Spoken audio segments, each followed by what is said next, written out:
Good day, this is Bob Watchorn. I'm talking tonight on new global exploration targeting paradigms. And I don't use that word lightly, paradigms. You'll find there's many big changes you're going to have to think about your exploration targeting. This is because I've explored the Earth down to 2,900 kilometres depth, even to the inner core, another 3,000 k in, and it leads to a deeper understanding of the generation of mineralisation. Surface mineralisation structures can be followed right down to the outer core. This suggests that some mineralisation, heavy minerals in particular, may have derived from the core.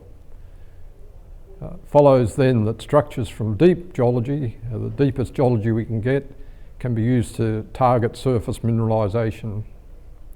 I've published a huge amount of geology and exploration targeting on my website, geotrek.com.au.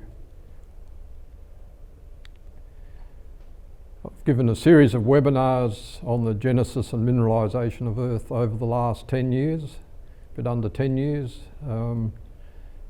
This particular one's on new mineralisation formation and exploration targeting paradigms. We'll be looking all over the world in these boxes. We'll be starting in Western Australia here in a minute. Why do we have to change our concept of mineralisation? Surely we know everything there is to know about it. We're running out of ore, that's why we have to, but now we have new data. Current methods are only looking at near surface processes, generally only in province scale areas. Focus is to research global mineralising systems through good and innovative science, which is leveraged by my own EagleEye structural geology methodology. You can see that the discovery, this is gold and it's copper is much the same. Over the last 30 years there's been an astronomical decrease in the amount of new ore found. We're living on borrowed reserves basically, despite the fact that the budget's going up. So while we haven't reached peak mineralisation or anything like it, in fact it'll be like oil and gas at the moment, it'll get more expensive and more expensive and more expensive to actually extract them, as we have to go to lower and lower grades. If we can find some good high grade stuff, that changes the whole paradigm. My mentor in a lot of this was Tim O'Driscoll. From the 1950s to the 90s, he developed the concept of continent crossing linears and ring structures to target for mineralisation. Discovery of Olympic dams partly attributed to his work. Tim operated by disruptive innovation, as did Aristotle, the father of everything, Galileo, Darwin, Einstein, Wegener, Babbage, and all paradigm changes. And we cop a lot of flack for it from time to time, but it's all good fun. And also it's nothing new.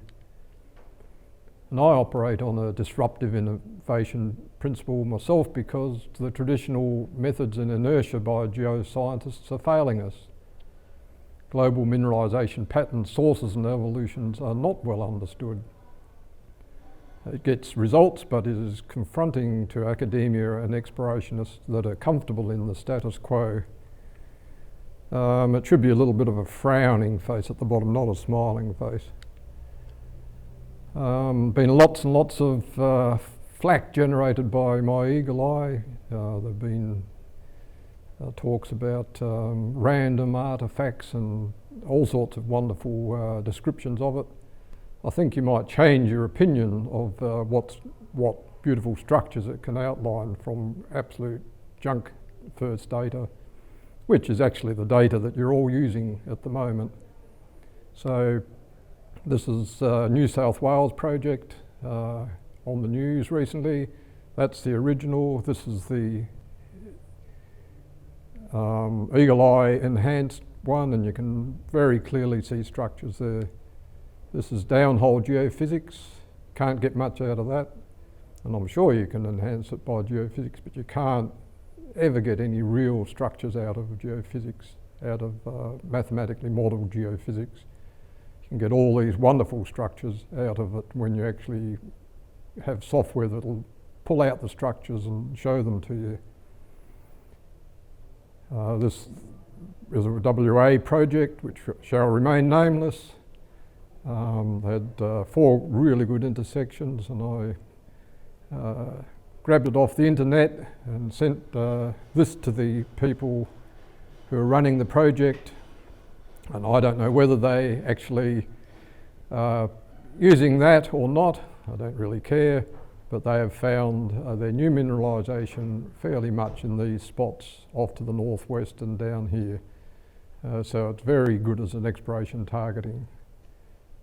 This one here is actually the ore band area, just the magnetics, and that's the EagleEye process where you actually can pick up the structures which you absolutely can't see in this. You can geo-reference this. You can get this geo-reference back so that you can use it as a proper geo-reference plan for your exploration projects. This is the piece de resistance, I think. If anybody can beat this one, I'll be very surprised. So when I was doing the having a look at South America, I just did this is 27 kilometres down, seismic tomography. Started with this plan here, and I thought, and I ended up with a plan of all of South America, and up in the corner I could see quite a big set of concentric ring structures. I thought, oh, that's about where Chicxulub is. In actual fact, when I put it over the Landsat, that's exactly where Chicxulub is, the dinosaur killer.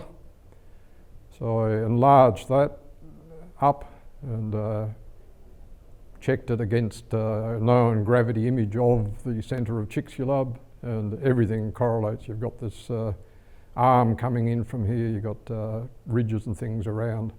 So no doubt whatsoever that's Chicxulub.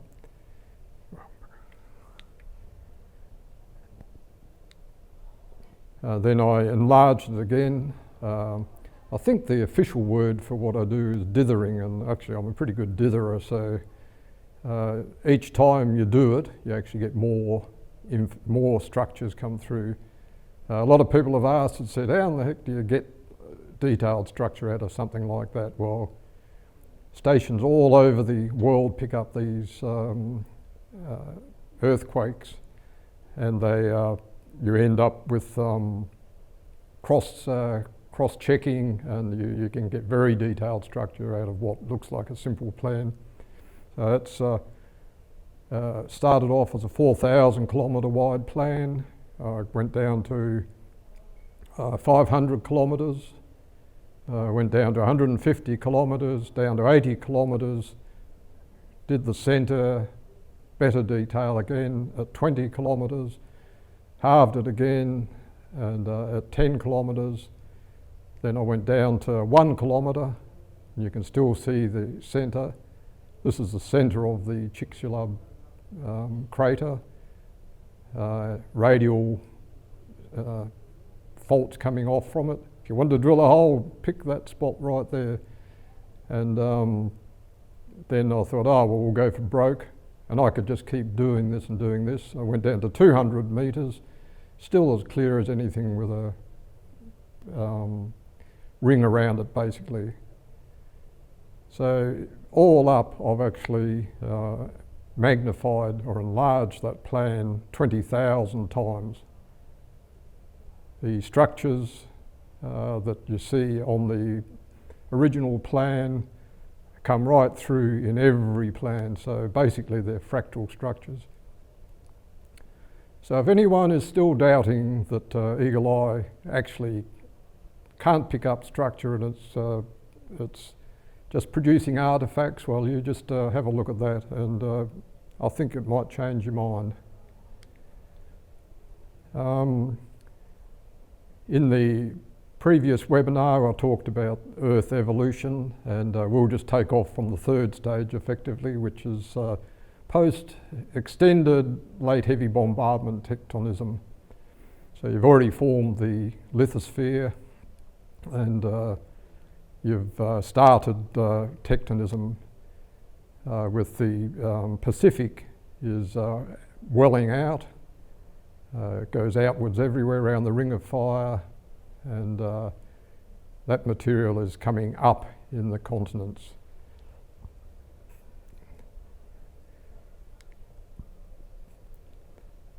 So where do the minerals come from? I mean, there's one thing for absolute sure is that none of these minerals come from the surface of the Earth.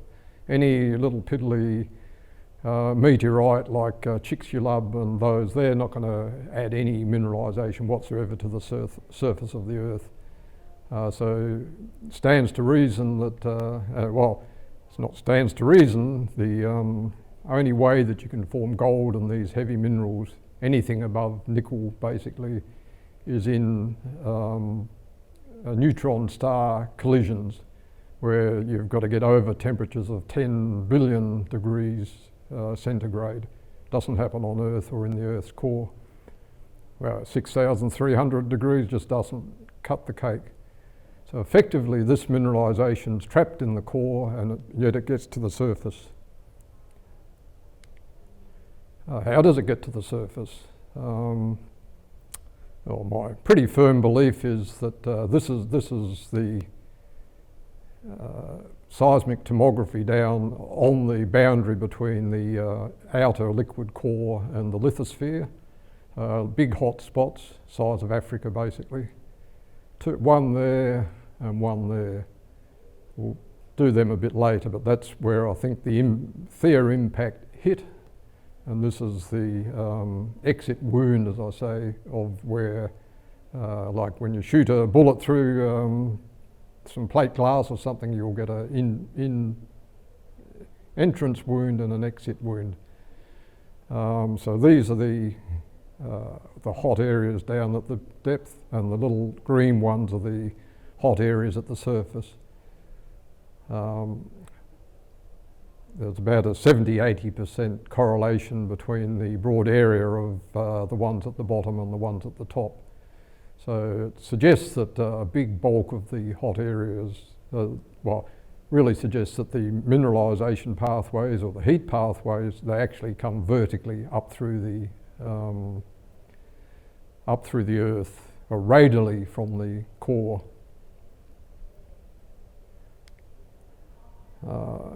Here's something that you can go and tell your mates about, because you won't have seen this before. This is how I think the mineralisation and the whole evolution of Earth works. So you've got the Pacific, it's all upwelling, goes out around the edges. Asia, Asian, Japan, west coast of America. Now if you work this out, I worked it out in my head on the way down, say 40,000 kilometres around the Ring of Fire, and 3,000 kilometres deep, or 4,000 on the angle. I think I worked out at 120 million square kilometres is the area around the Ring of Fire. And that's moving out at 40 millimetres a year and 75. So even if it moved out 1 millimetre a year, in 100,000 years you raise all of these continents over here by half a kilometre, right? And that is absolutely not happening. We would be able to measure that. So the only alternative theory for that is that this stuff actually gets shoved down into the liquid, semi-liquid outer core, which is a lot hotter than this, and it melts it off. And in doing so, you've lost mass from the lithosphere into the core, and you're basically pressurising the core. You know, and you hear all these old stories about expanding Earth and all that. Well, in actual fact, the Earth is sort of expanding. It's expanding in the Pacific and then moving outwards under the continents. And under the continents it's expanding and coming up in the mid-Atlantic ridge and those places. And that's the mechanism for the ridges, is the Earth is under just constant pressure from the lithosphere, from this huge, absolutely huge volume of from the liquid core rather, from the huge volume of lithosphere getting shunted down into it. This is important for mineralisation. And for those who still believe in a mobile mantle, this should be the most mobile part of the mantle. These big subduction zones should be mobile. It should be flowing lines here where it comes down, then goes back to the middle. In actual fact, it's got looks like an ice flow, a glacier.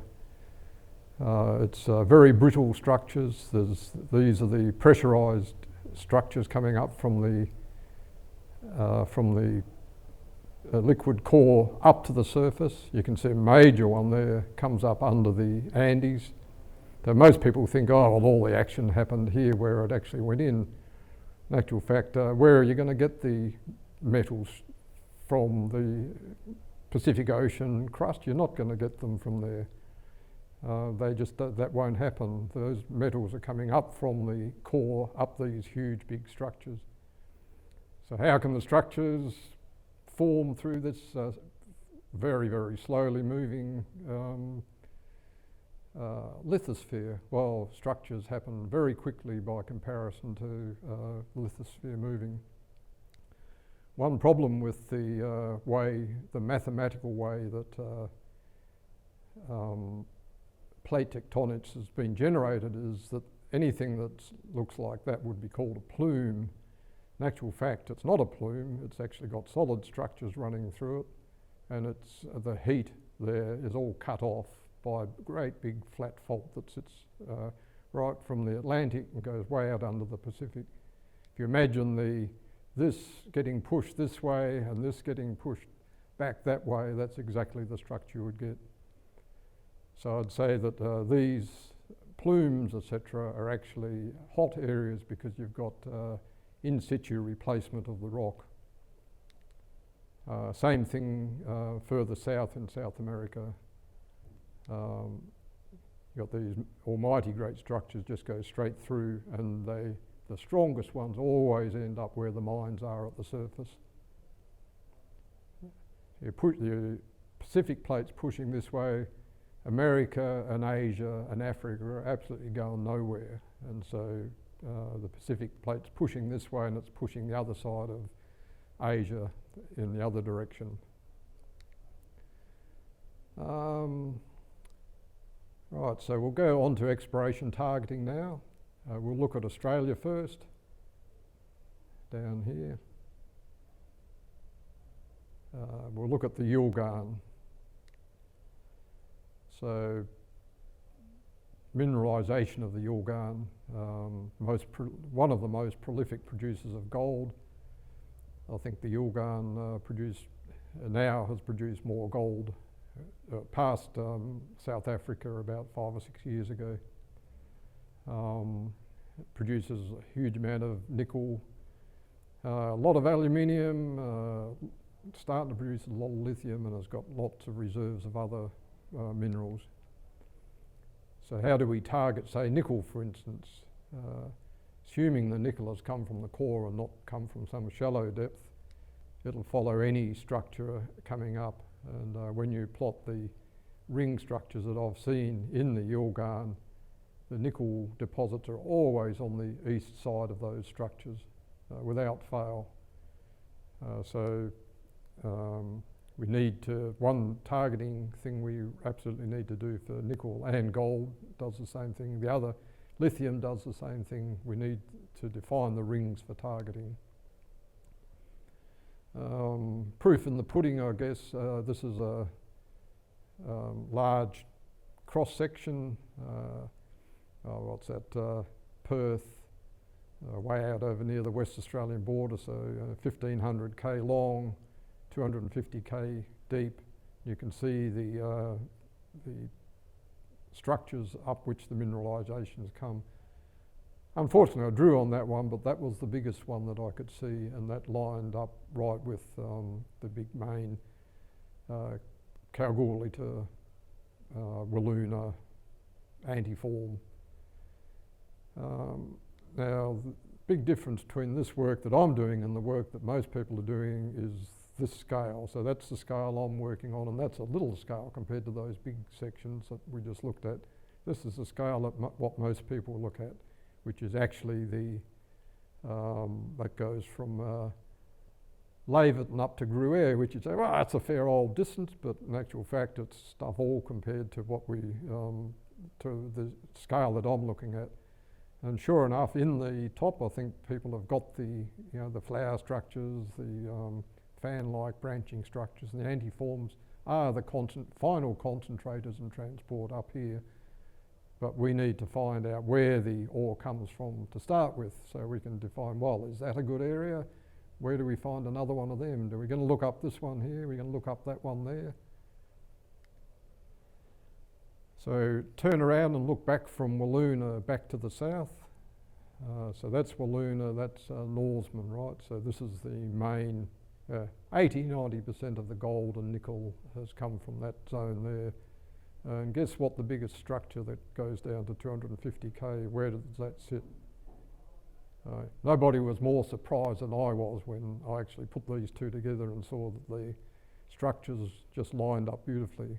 This is going back 3 or 4 years now.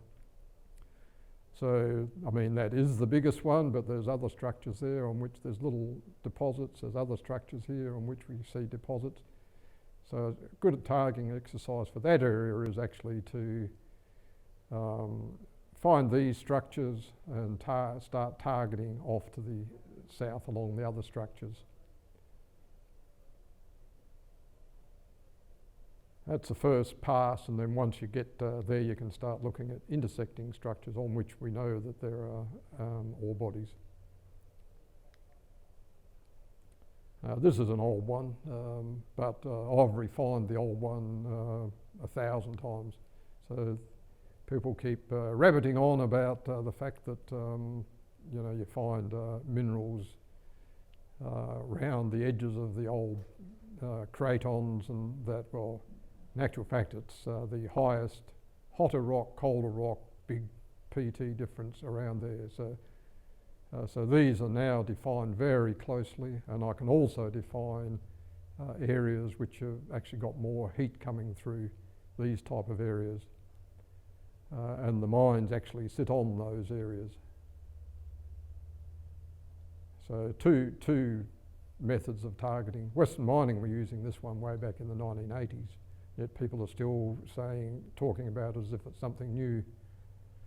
But people haven't been able to fine-tune it.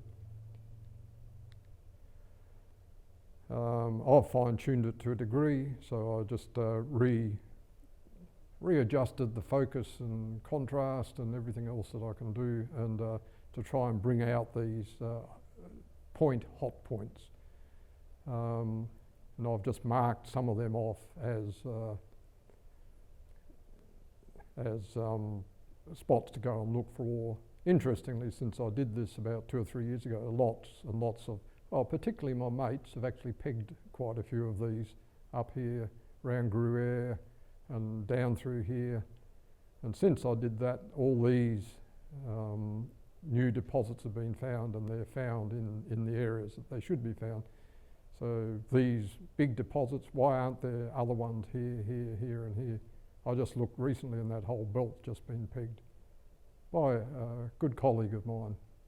So I think people are taking note of it. And the reason for believing that these are the heat sources bringing the mineral is, once again, this plan here.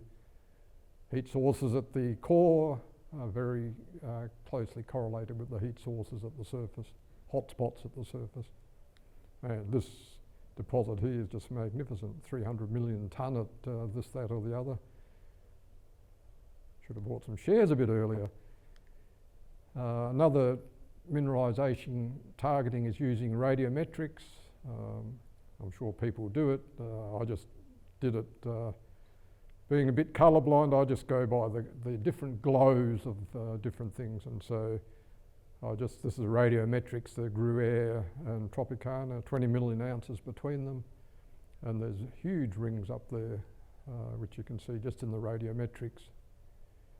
And not surprisingly, there's lots and lots of this bright pink, fluoro pink glow around the edges, which would be, I would definitely be targeting for basically whatever moves.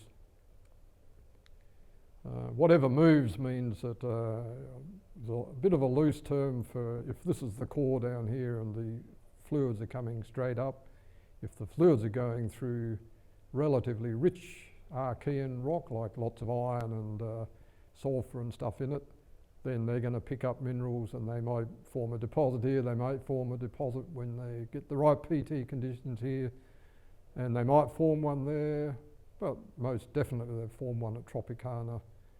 Tropicana compared to Gruyere, that's probably Gruyere, and that's Tropicana above it. So I'd suggest that a lot of these orogenic Proterozoic gold is derived, particularly in the Yilgarn and other places, from the underlying Archean. Once again, so you don't stop just here because you're into Proterozoic, you go right out as far as you can, way out over towards the Nullarbor with your targeting. Another thought is, are there minerals that have a specific ring source? Not saying that well, actually, I guess I am saying to a degree, did the ring bring these minerals in? Well, there's one that I came across, which was the Barrambie ring, 400 or 500 K across here, and the centre of it has got down near all of our uranium and vanadium and other platinoids as well in the lower Yilgarn, or in the Yilgarn. I would say that's definitely a case of a ring having brought the minerals in. As if this had come from the core, you would have found that stuff all over the place. We'll go to the Pilbara now. Hot little topic. Just on the, does the ring bring in the ore? Not quite so clear cut in the Pilbara. However, about 90% of the iron ore is contained within this inner ring of the Coondawana, what I call the impact structure there. That could be because it was an iron meteorite which exploded and put the stuff everywhere, or it also could be that it's exploded, put the stuff everywhere, and then the sediments and things have actually come back into the big crater and formed the iron. But whatever happened, that's actually where most of the iron is. So if you're going to be exploring for iron in the Pilbara, that'd be a really good spot to start, preferably away from where there's already iron ore. And I can give you heaps of targeting tips for finding iron ore away from the current ones. Talked about ring structures there.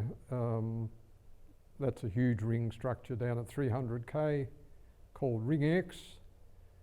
And it's most likely the originating ring structure for all the Pilbara, because effectively the outer boundary of that would encompass the Pilbara.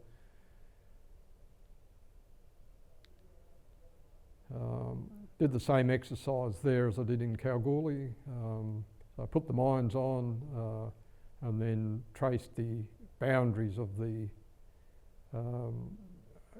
big changes in PT and also the pressure temperature changes in colour effectively, and also the high white areas. They'd be the spots I'd be looking for. Look at that, they go straight around there. What are they? I'd be looking around in lots of different places and put lots and lots of lovely little orange circles there where I'd be looking. Somebody else, you guys can do that when you got a bit of spare time and find the next Newman. Interestingly, well, in particular, Telfer on the surface is a dome and basin structure, and I've done work on the Carlin area, and the Carlin area looks exactly like Telfer does down at 300k, and also sort of a dome and basin structure here on two separate grids. So, I mean, they make fantastic targets. If you can target lots and lots of areas up around Telfer using this stuff at 300.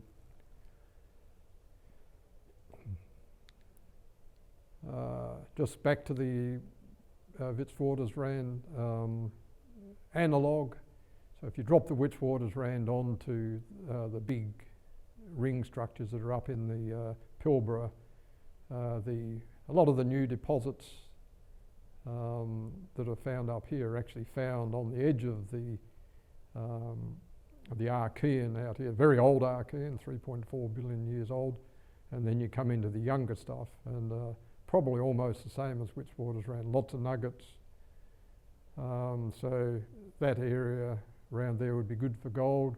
This area around here would be good for gold too, as with that, except that it's under probably 30, 40k of sediment. But the same principles apply for your targeting of iron ore around there. Look for major cross-cutting structures up which the big amount of fluid needed to convert the sulphur and stuff into the iron formation. We'll go across to Mount Isa. Just a real quickie on Mount Isa. Just use the same technique. And once again you notice the mines, with the exception of Mount Isa, sit on the light coloured areas. And I've only plotted a few of the mines, there's just heaps there. You run out of time with these things.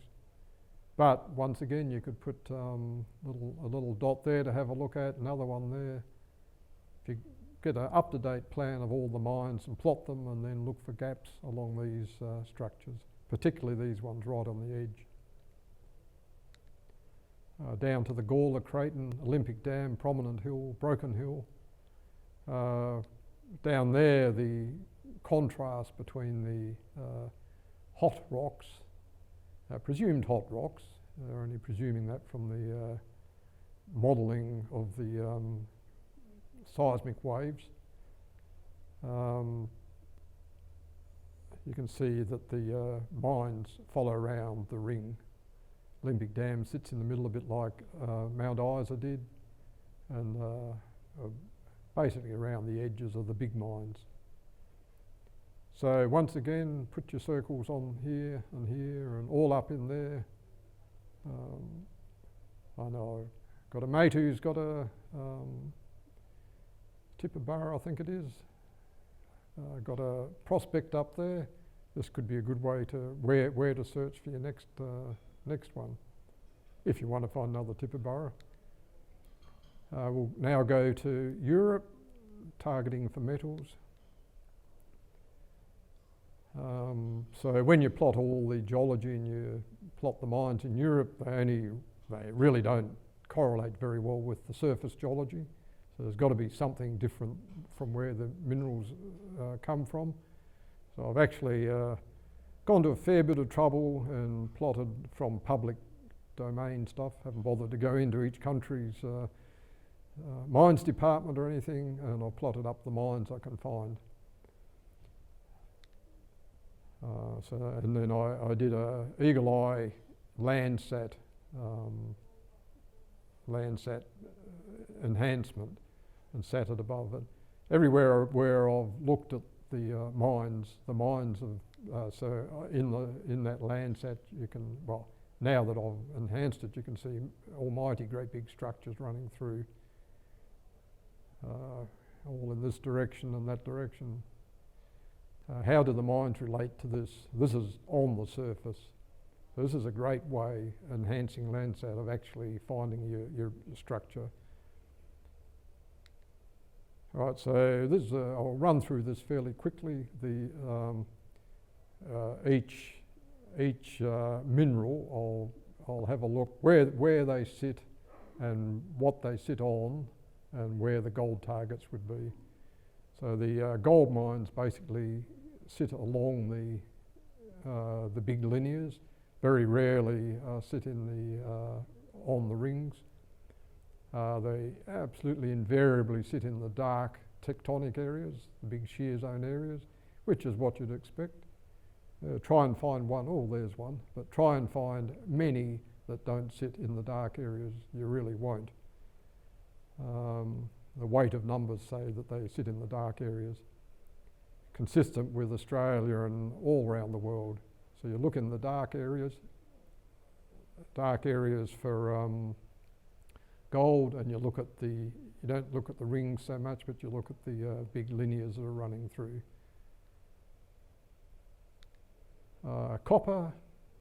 Copper's almost exactly the same as gold. They sit in the dark areas. However, not so closely aligned with the big structures, but copper also sits, well, if not on that ring, but there's a ring outside it. They seem to sit inside the rings. I don't know if this has got to do with the way copper's formed. So if I was going to be looking for more copper, so I haven't actually put any targets there because that's pretty well done. But they'd be the areas that I'll be looking for copper. I mean, this is, that took all of 5 minutes. So you could sit down for a month and fine tune this data. Invaluable data really, because you're now starting to differentiate where gold sits, where copper sits. You can start to say, righto, well, I'm going to peg this area here specifically for copper. And you never know, you might find all sorts of other stuff. Contrary to copper and gold, zinc sits in the light areas. Seems to avoid the dark areas like the plague. So it actually sits in the light areas. So a huge difference there obviously in the mode of formation of these deposits. They also sit on the edges of the major dark structures as opposed to in them. So they're all around that dark structure.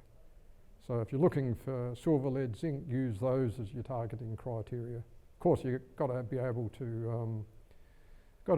to get ultra enhanced Landsat and stuff, which nobody seems to, as I keep harping on, nobody seems to have cracked it yet. A few have tried. I don't know why they can't. I might seem a bit smug, but I'm not. I'm actually very disappointed because I just think with all the talent we've got in the geoscience industry, why can't people do something simple like this? Straight off PowerPoint, straight off spectrum sliders, and do this sort of stuff. And why is it left to me to preach to the people about how to target? Because basically you guys haven't got the base information of a lot of it. So this is tin. So tin is in the dark areas again, enough preaching, but it doesn't seem to be associated with rings apart from up here. It's effectively associated with intersecting linears and rings. Lithium, flavour of the month. Lithium is associated with the rings and the front of the African collision, and the rings up here, and there's a linear running there, but they're generally adjacent to the dark areas, not right in them like gold and that. Rare earths, they seem to be very associated with the tectonic front there, and these mishmash of rings up in Sweden and Finland. So I target those criteria for rare earths. Nickel, well, the only nickel mines I could find were up here. Not to say there's not any others, so I can't make too much of nickel, except that they seem to sit around the dark areas. Iron just seems to occur everywhere, so couldn't make much of iron in Europe, apart from that a cedar ring there that seems to follow the boundary of it. And uranium, only 2 mines I could see, and they sat right on the edge of a large platform area, if that be the right word, the back of where the collision is occurring. So now we'll look at America. Once again, the mines are sitting on linear structures and then are associated with rings. It's a Chesapeake ring, which is a known one. That's the Snake Island ring, or Slate Island ring, but I've called it the Superior ring, Lake Superior ring, Montana ring, huge one around there. You can see the actual diamond mines following the outside of it, up here and around here. Very similar in size, the centres of them, to the ones on the moon. So gold copper targeting in the US. We've got, looking in the Carlin Bingham Canyon area, planned by Griffin and Begg, who have done sterling work in seismic tomography. I just wish they'd take it that further step. So we'll be enhancing this area in the middle here. So you can see the blue areas and other areas. And they correlate here, and the blue areas down the middle. So that's actually the area. So Carlin sits right on the edge of this big ring that sits around there. You can't see it in the big one so well. Goldstrike sits on the edge of this ring, and Bingham Canyon sits on the edge of the other side of that other ring. There's a crenulation cleavage run through, which is obviously to do with these orthogonal shear systems. No, this area is the absolute classic Doman Basin, and you can see the Doman Basins right down at 300 kilometres depth. So they're not just a surface feature. Targets based on linears and ring structures. Abitibi actually sits on a huge, this goes right around the world, this big east-west structure. It sits right on it there. So I enhanced some stuff down at 100 kilometres depth. Some seismic tomography found the rings that sit right around Abitibi. That's Abitibi there on the south side. I've done, and I've cross-checked and down and fine-tuned it and found that the major structures down there sat absolutely right under the mines at the top. There's nothing clearer than that. So the structures that you get from there, targets you get from there would be extensions. And then you go out further along those structures again, where they cut the other rings out here. Diamonds. Diamonds are very late in the whole system, and so they follow relatively late structures, and yet they come up through rocks of all ages, right through from Proterozoic, and they can only be 100 million years old. But in North America, you've got what I call the diamond line, so basically where that line cuts the rings, that's where you find the diamonds. You've got another diamond line in that direction. In Africa, you've got exactly the same system. So you've got a system that runs up there, the same direction as the diamond line. You've got another one comes down there, and another one in that direction, and all those orthogonal ones is where the diamonds are. And in South America, exactly the same system again. So if you think about that in terms of a mobile, this is down at 550 kilometres depth. Now get that into your head, 550 kilometres depth. I very much doubt whether most of you actually think that there should be brittle structures down there. These structures are very brittle.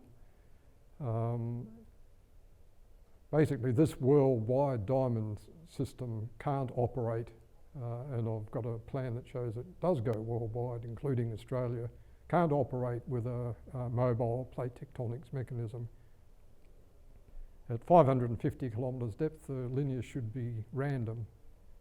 That's my targeting of diamonds along the big linears. Oil and gas, last one, down at 550k. So if anything is affected by heat and fluids coming up from below, hydrogen sulfide, any gas that comes up from below will probably convert into oil. So here's large rings in America, and all of this is the very high tectonic area of America. So you'd expect to find oil in that area. And lo and behold, you do find oil in that area, in the areas that, apart from the areas that are very severely faulted, you find oil on these rings out here, a really good correlation. That's the Lake Superior ring. This one is the other part of the Lake Superior ring. So these are targets for oil. Intersecting rings, and those targets, these are outside the current oil production. Europe, in the British Isles, France, Netherlands, thought, well, the same system should be. This is the high tectonic areas, should find oil above them. And I actually hadn't looked at that plan when I did this one, and I drew these up and said, well, there should be oil there. And lo and behold, that's where the systems are. Except there where the rocks are probably wrong, and down here I would be exploring like mad, and through England. Australia, oil and gas targeting. This is currently where the yellow is the current oil rich areas. This outside areas are areas of the proper rocks that I'd be exploring in for oil and gas, given water depth and all of that sort of stuff. And that, once again, took about 5 minutes, but you could refine that incredibly. And back to that one, so that summarises everything I've said. A lot of rock coming down into the liquid outer core, pressurises the core, the minerals and the hot fluids and gases all go back up again. And that's the end of the talk. Any questions? Thank you.